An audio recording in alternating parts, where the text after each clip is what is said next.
Hello guys, Narayan Educare academy के official YouTube channel पर आपका स्वागत है। मैं एमडी इरफान, मैथ फैकल्टी, आपको मैथ्स पढ़ाऊँगा। ठीक है, आपको मैथ्स पढ़ाऊँगा तो सबसे पहले हम लोग मैथ्स के सिलेबस के बारे में डिस्कस कर लेते हैं कि सिलेबस को हम लोग किस तरीके से पढ़ेंगे। ठीक है, तो सबसे पहले हम पढ़ते हैं मैथ्स। क्या पढ़ते हैं भैया? मैथ्स। ठीक है, मैथ्स में सबसे पहले हमें क्या पढ़ना होगा? गणित में क्या पढ़ना होगा? सबसे पहले हमें सिलेबस के बारे में जानना होगा कि क्या सिलेबस है, क्या सिलेबस है। जैसा कि आपको मैं एक बात बता दूं ऑफिशियली कि जैसे कि भारत में जितने भी कॉम्पिटिटिव एग्ज़ाम्स होते हैं, ग्रुप डी से ले करके, यानी हम कहें 4th क्लास से ले करके 1st क्लास यानी IAS तक, हर एग्ज़ाम में आपका जो है मैथ्स का कहीं ना कहीं रोल है।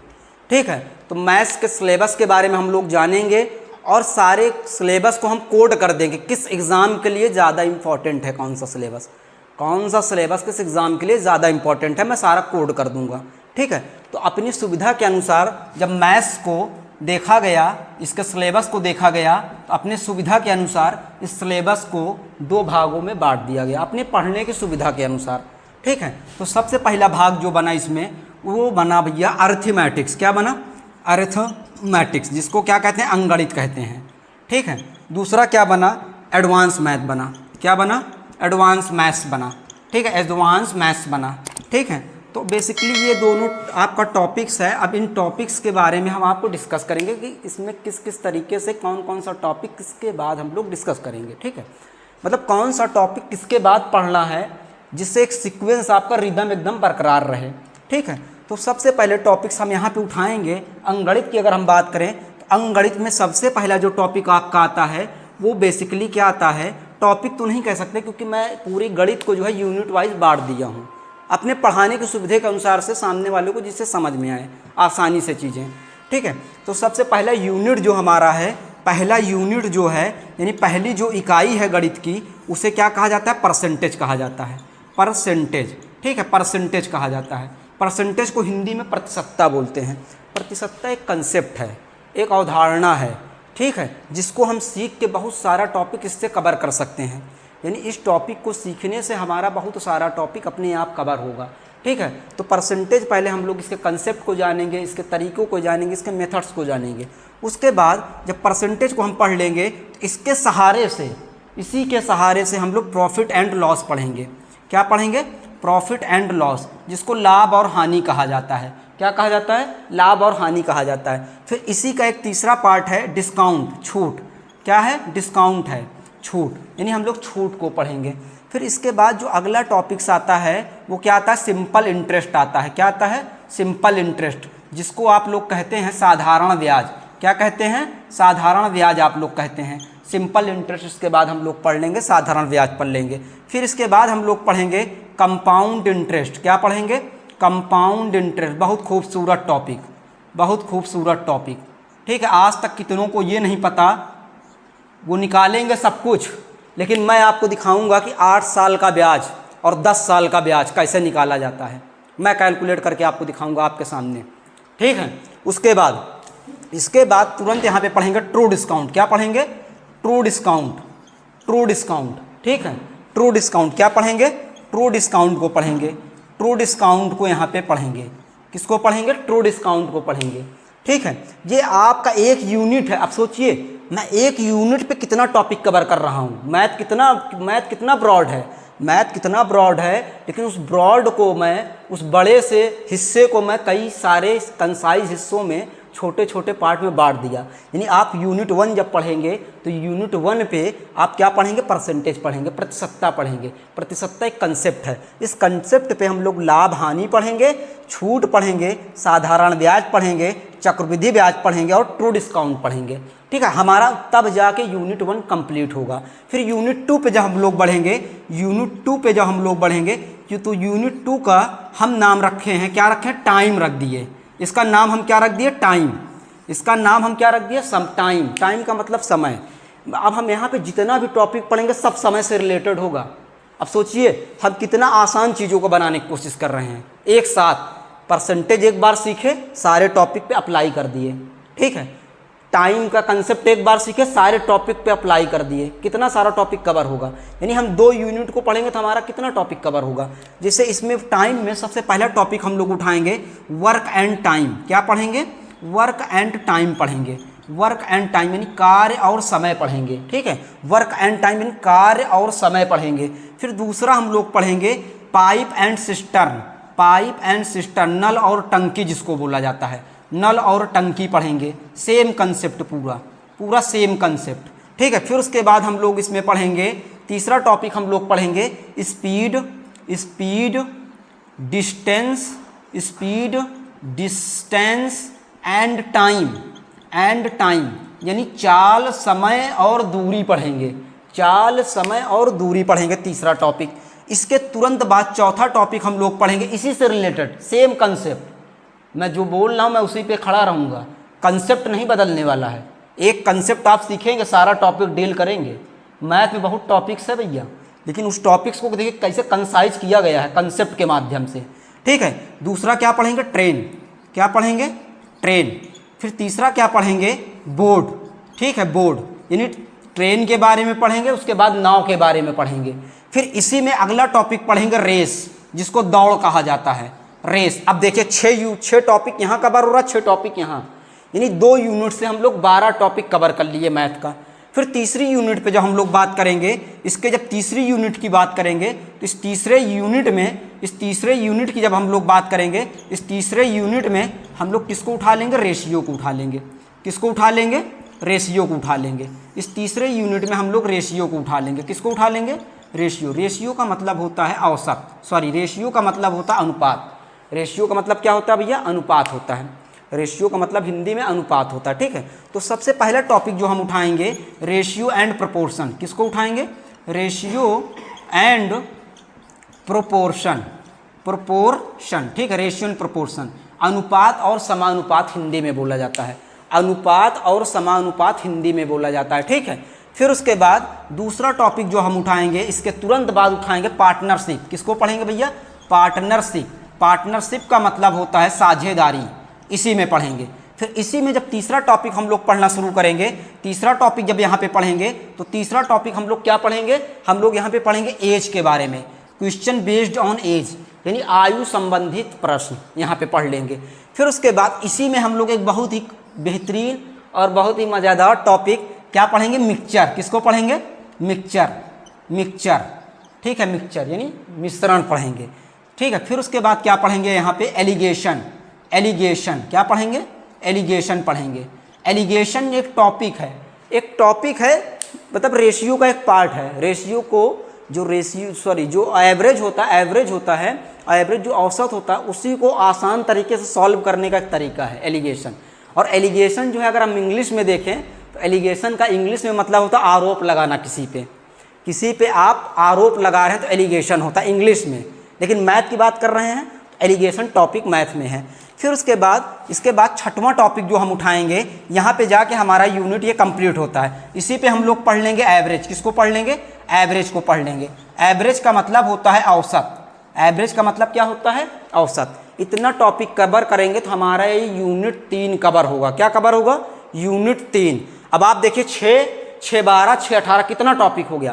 कंसेप्ट एक, इतना टॉपिक कवर, ये पढ़ाने का तरीका है, ठीक है। उसके बाद चौथा टॉपिक देखिएगा यूनिट 4। इसी में जब यूनिट 4 की बात करेंगे, इसी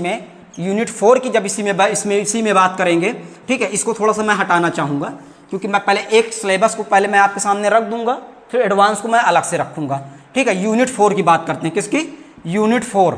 यानी यूनिट 4 जो हमारा है, वो यूनिट 4 जो है, यूनिट 4 किसके बारे में बात करेगा? यूनिट 4 आपका नंबर के बारे में बात करेगा। किसके बारे में? नंबर के बारे में, ठीक है। नंबर के बारे में बात करेगा। किसके बारे में? नंबर के बारे में बात करेगा, ठीक है। यानी नंबर के बारे में हम यहाँ पे पढ़ेंगे। बेसिकली कह तो सकते हैं कि ये एडवांस का सिलेबस है, लेकिन हम लोग अर्थमेटिक्स में ही पढ़ेंगे, ठीक है। देखिएगा तो यहाँ पे जो पहला टॉपिक है, यहाँ पे पहला टॉपिक है, सबसे पहले हम लोग पढ़ेंगे नंबर सिस्टम। किसको पढ़ेंगे? नंबर सिस्टम को पढ़ेंगे। किसको पढ़ेंगे? नंबर सिस्टम यानी संख्या पद्धति को पढ़ेंगे, ठीक है। नंबर सिस्टम यानी संख्या पद्धति को पढ़ेंगे। दूसरा टॉपिक इसके बाद हम लोग उठाएंगे LCM and HCF. LCM and HCF. LCM and HCF का मतलब होता है लासा पा और माशा पा, ठीक है, least common multiple and highest common factor, ठीक है, हम लोग इसको पढ़ेंगे। फिर उसके बाद तीसरा टॉपिक जो हम लोग पढ़ेंगे, तीसरा टॉपिक हम लोग पढ़ेंगे किसके बारे में पढ़ेंगे, हम लोग डेसिमल के बारे में पढ़ेंगे। किसके बारे में, डेसिमल के बारे में, दशमलव के बारे में, कि मैथ में कितने टाइप के दशमलव हैं, मैथ में कितने टाइप के दशमलव हैं, दशमलव की उत्पत्ति कैसे हुई ये भी जानेंगे, दशमलव की उत्पत्ति कैसे हुई ये भी जानेंगे, और कितने टाइप के दशमलव हैं ये भी जानेंगे गणित में, ठीक है। फिर उसके बाद हम लोग यहाँ से चौथा टॉपिक आपका उठाएंगे जो क्या होगा, सिंप्लीफिकेशन होगा। क्या होगा, सिंप्लीफिकेशन होगा। क्या होगा, सिंप्लीफिकेशन, यानी सिंप्लीफिकेशन का मतलब होता है सरलीकरण होगा। क्या होगा, सरलीकरण जिसको कहते हैं, ठीक है। फिर उसके बाद पांचवा टॉपिक जो हम उठाएंगे यहाँ पे क्या पढ़ाएंगे आपको पढ़ाएंगे square root and cube root, square root and cube root, ठीक है, cube root, square root and cube root, वर्गमूल एंड घनमूल पढ़ेंगे। वर्गमूल और घनमूल के बाद हम लोग यहाँ पे पढ़ेंगे कि किसके बारे में पढ़ेंगे भैया, फ्रैक्शन के बारे में पढ़ेंगे। किसके बारे में, फ्रैक्शन के बारे में, ठीक है, फ्रैक्शन यानी भिन्न के बारे में पढ़ेंगे। इतना टॉपिक पढ़ने के बाद अभी भी कंप्लीट नहीं हुआ है, अभी भी कंप्लीट नहीं हुआ। इन सब को आसान करने के लिए जितना लिखा है आपके सामने, सबको आसान करने के लिए एक टॉपिक पढ़ेंगे DS. This is my favourite topic, ठीक है, डीएस का मतलब होता है डिजिटल सम। डिजिटल सम जब पढ़ेंगे तो इसका रहस्य खोलेंगे, जैसे आप कभी भी 21 गुणे 21 करते हैं तो कितना आता है, 441। मैं दिखाऊंगा कि आप इसका गुणा न करके भी आंसर टिक कर देंगे। कैसे, इसी की सहायता से। कैसे, ए 4 4 8 तब तक जोड़िए। डिजिटल सम ये कहता है, डीएस का मतलब होता है डिजिटल सम। डिजिटल सम ये कहता है तब तक आप जोड़िए जब तक ये सिंगल डिजिट न बन जाए, आप इसको जोड़िए, प्लस लगाइए बीच में 9, इसको जोड़िए 3, जो बीच में साइन है उसको लगाए रहिएगा 3, 9 बराबर 9 आया कि नहीं। कभी भी जोड़ घटाना गुणा भाग अगर आपको वेरीफाई भी करना क्या मैं कैलकुलेशन सही कर रहा हूँ तो ये रामबाण है, यहीं से मैं वेरीफाई कर जाऊँगा। इस पे बहुत बड़ा कंसेप्ट है। बना कहाँ से ये भी मैं बताऊँगा, ठीक है, बना कहाँ से ये भी मैं बताऊँगा, ठीक है, लेकिन कब, जब हम इसको पढ़ेंगे तब, ठीक है। ये डीएस हो गया। उसके बाद ये सिलेबस आपका पूरा कंप्लीट हुआ। अब इसको पढ़ने के बाद जब इसको पूरा पढ़ लेते, इसी के हेल्प से हम एक बड़ा टॉपिक कवर करेंगे, डीआई। किसको कवर करेंगे, डीआई, जिसको बोलते हैं डाटा इंटरप्रिटेशन। क्या बोलते हैं, डाटा इंटरप्रिटेशन। डाटा इंटरप्रिटेशन कोई अलग टॉपिक नहीं है, ये जो है परसेंटेज, रेशियो, एवरेज का एक मिक्सचर है। जैसा कि अभी एग्ज़ाम का ट्रेंड बदलने की वजह से, जैसे कि एग्ज़ाम का ट्रेंड बदल रहा है बहुत ज़्यादा, जैसे कि अभी आपका रिसेंटली अभी पीटी का एग्ज़ाम हुआ जो यूपी गवर्नमेंट करवाती है पीटी का, ठीक है। तो पीटी एग्ज़ाम में क्वेश्चन आया डीआई का, किस पे आया, वो स्पीड डिस्टेंस ट्रेन पे दे दिया, स्पीड डिस्टेंस ट्रेन पे। अब आप स्पीड डिस्टेंस ट्रेन कहाँ पढ़ेंगे, यहाँ पे पढ़ेंगे, इसका कंसेप्ट सीखेंगे, यहाँ पे अप्लाई करेंगे। वर्क एंड टाइम का कंसेप्ट यहाँ सीखेंगे, यहाँ अप्लाई करेंगे। परसेंटेज का कंसेप्ट यहाँ सीखेंगे, यहाँ अप्लाई करेंगे। प्रॉफिट लॉस का कंसेप्ट यहाँ सीख के यहाँ अप्लाई करेंगे, ठीक है।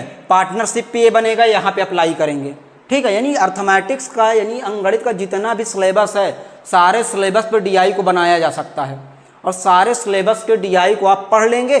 जब इसको पूरा पढ़ लेंगे तो डीआई आपके लिए आसान हो जाएगा।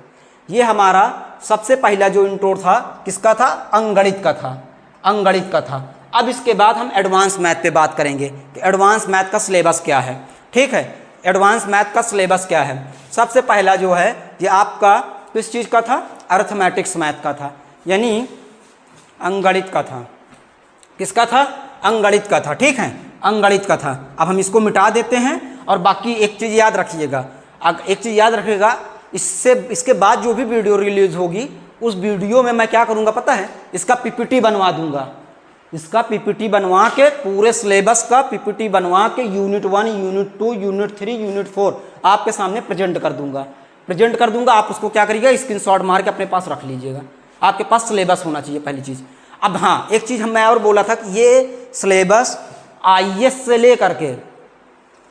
लेकर ग्रुप डी तक आता है। इसका मतलब क्या हुआ, इसका मतलब ये बेसिक सिलेबस है, ये हर एग्ज़ाम के लिए रिलेवेंट है। आप चाहे आईएएस का पेपर दीजिए, चाहे आप ग्रुप डी का पेपर दीजिए, यहीं से गुजरना होगा, सब कुछ यही है, ठीक है। बाकी अब हम एडवांस मैथ की बात करते हैं, एडवांस मैथ्स का सिलेबस, ठीक है, उसको भी समझते हैं कि उसमें क्या क्या सिलेबस है, ठीक है, उसमें क्या क्या सिलेबस है उसको समझते हैं, ठीक है, उसमें क्या क्या सिलेबस है उसको समझते हैं।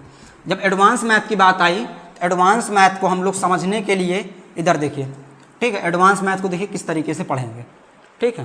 जैसे एडवांस मैथ है आपका, एडवांस मैथ क्या है, एडवांस मैथ, एडवांस मैथ्स, ठीक है। तो एडवांस मैथ्स जो है ना, एडवांस मैथ्स को हम लोग पढ़ेंगे जब, तो सबसे पहला टॉपिक हम लोग पढ़ेंगे किसको, ज्योमेट्री को।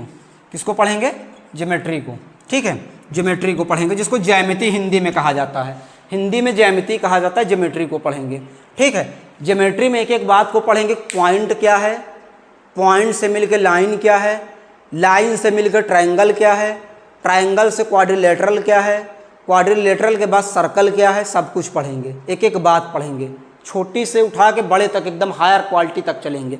उसके बाद तुरंत इसके बाद हम लोग पढ़ेंगे मेंसुरेशन। क्यों, रीज़न है, हर टॉपिक जिस क्रम में मैं लिखा उसी क्रम में पढ़ाऊँगा, उसी क्रम में पढ़ना भी चाहिए, ठीक है। मेंसुरेशन पढ़ेंगे, किसको पढ़ेंगे, मेंसुरेशन को इसके बाद पढ़ेंगे।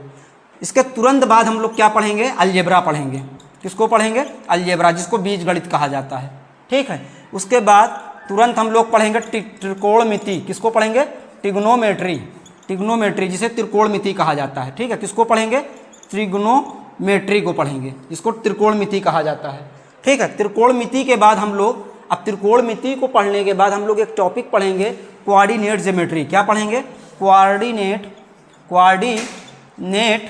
ज्योमेट्री, कोऑर्डिनेट ज्योमेट्री, ठीक है। कोऑर्डिनेट ज्योमेट्री क्या होता है, निर्देशांक ज्यामिति, ठीक है, निर्देशांक ज्यामिति। अब देखिएगा क्यों इस क्रम में लिखा गया, उसका रीजन समझ लीजिए। ज्योमेट्री पढ़ लिए तो ये इसका भाई है मेंसुरेशन, मेंसुरेशन पढ़ लिए तो अलजेब्रा पढ़ने के बाद जब ट्रिग्नोमेट्री पढ़ेंगे तो बहुत सारी आइडेंटिटी अलजेब्रा का ट्रिग्नोमेट्री से मैच खाएगा, या ट्रिग्नोमेट्री का बहुत सारा आइडेंटिटी अलजेब्रा के साथ मैच खाएगा, ठीक है। फिर जब इन सब को पढ़ लिए तो हमें कोऑर्डिनेट पढ़ने की ज़रूरत पड़ी। कोऑर्डिनेट क्यों पढ़ने की ज़रूरत पड़ी, क्योंकि जब हम ज्योमेट्री पढ़े और अलजेब्रा पढ़े, दोनों को जब मिला दिए, समझिएगा बात को, ज्योमेट्री को पढ़े अलजेब्रा को पढ़े, जब दोनों को मिक्स कर दिए तब हमारा कोऑर्डिनेट ज्योमेट्री बना, ठीक है। कोऑर्डिनेट ज्योमेट्री तब हम पढ़ेंगे, ठीक है। इसके बाद कोई नहीं पढ़ाता लेकिन हम पढ़ाएंगे, परमोटेशन, ठीक है। कंपटीशन का सिलेबस है, आईएएस के एग्ज़ाम में या बैंक के एग्ज़ाम में या आपके जो अच्छे लेवल के एग्ज़ाम्स होते हैं उसमें ये टॉपिक्स आते हैं। एसएससी में भी आता है, एसएससी भी अब इंट्रोड्यूस कर दिया अपने सिलेबस में, ठीक है। एसएससी भी अपने सिलेबस में इंट्रोड्यूस कर दिया है, क्या, बैंक में तो आता ही था, एसएससी भी इस बार से इंट्रोड्यूस कर दिया, परमोटेशन, ठीक है। किसको, सबसे पहले पढ़ेंगे कॉम्बिनेशन को। क्या पढ़ेंगे, कॉम्बिनेशन, ठीक है। उसके बाद पढ़ेंगे परमोटेशन, ठीक है, परमोटेशन, ठीक है, परमोटेशन, ठीक है, परमोटेशन, ठीक है, परमोटेशन को पढ़ेंगे। परमोटेशन के बाद कॉम्बिनेशन, परमोटेशन के बाद पढ़ेंगे प्रोबेबिलिटी। क्या पढ़ेंगे, प्रोबेबिलिटी पढ़ेंगे, प्रोबेबिलिटी पढ़ेंगे, ठीक है, प्रोबेबिलिटी, ठीक है, प्रोबेबिलिटी पढ़ेंगे, यानी क्रमचय संचय पढ़ेंगे, ठीक है, और प्रायिकता पढ़ेंगे। क्रमचय संचय और प्रायिकता, इतनी चीज़ें हम लोग पढ़ेंगे, तब हमारा सिलेबस पूरी तरीके से कंपटीशन का कवर होगा। पहले ये सिलेबस किस में था, आईएएस में था, फिर उसके बाद बैंक में तो पहले से ही था, उसके बाद फिर एसएससी ने इंट्रोड्यूस कर रखा है। अब इन एसएससी में भी यहाँ से सिलेबस आएगा, क्योंकि अपने सिलेबस में सीधे वो लिख दिया है, ठीक है। तो बेसिकली ये है कि हम इसको पढ़ लेंगे ना तो बहुत सारी चीज़ें आसान हो जाएंगी, तो हम इन टॉपिक्स को भी पढ़ लेंगे। भाई जब इतना पढ़ लें तो 3 टॉपिक और जोड़ देंगे, पूरा कंप्लीटनेस हमें फील होगा कि पूरी गणित हम पढ़ लिए हैं, ठीक है। तो परमोटेशन, कॉम्बिनेशन, प्रोबेबिलिटी, इतना पूरा पढ़ेंगे तब हमारा जाके पूरा सिलेबस कवर होगा। ये हमारा इंट्रो था किस पे, सिलेबस पे। ये हमारा फर्स्ट वीडियो किस पे था, इंट्रो था सिलेबस पे, कि किस सिलेबस को हम किस तरीके से पढ़ेंगे, करिए, ठीक है। Thank you so much, best of luck my dear students.